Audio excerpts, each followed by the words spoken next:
are gonna pack this on. We are gonna pack this on. Right here. We've got to put the hanger on the back. Actually, before that, we got to take this acrylic off and we're gonna wrap it up.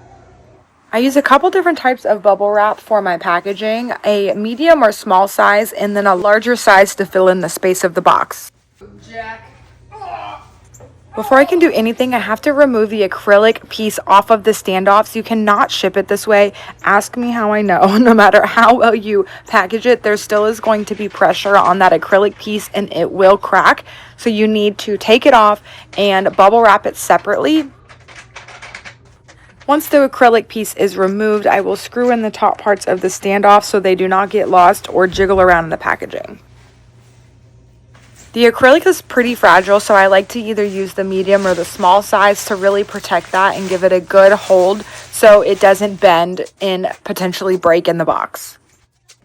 Just a note, if you have any excess on the sides, make sure that you're folding it to the front, which is where the letters are, because the back of it I want to be flat. That way it can lay flat against the back of my large piece, getting like a snug, tight hug there.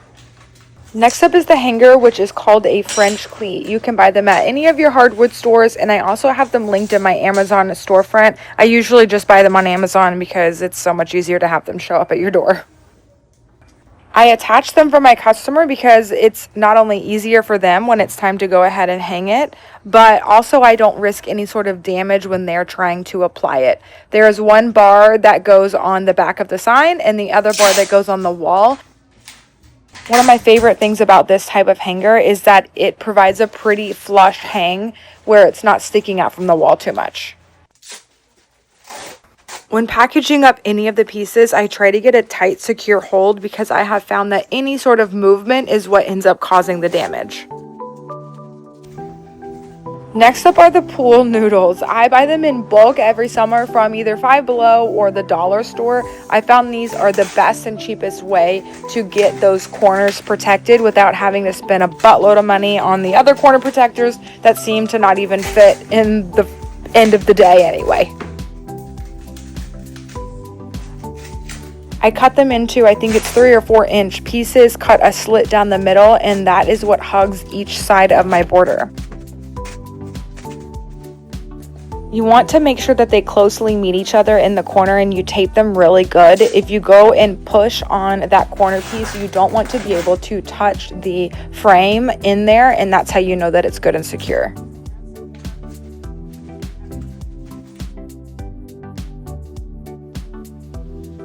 I do this for every single corner of every single rectangle sign. It is very important to ensure that your border does not get damaged.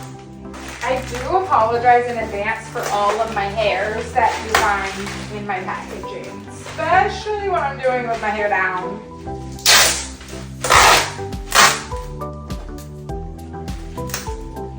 If I was packing a round sign, you don't need this pool noodle, although I have seen some people use it. I just wrap it in a ton of bubble wrap and make sure that nothing possible could pierce through that box and touch that sign.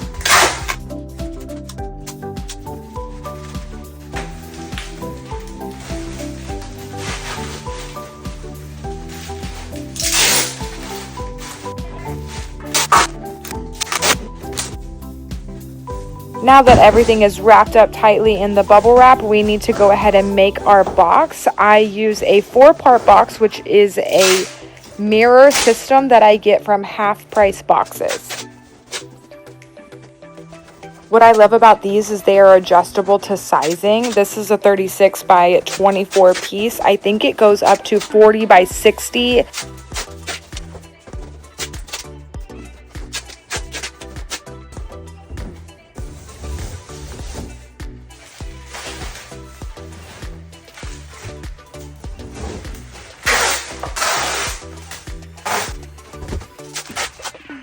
You can see it off to the side, but I turn on my bubble machine. I have had this thing for years and I love it to make the large bubbles to fill in the space. It saves so much space in my home, but also is so much more cost effective.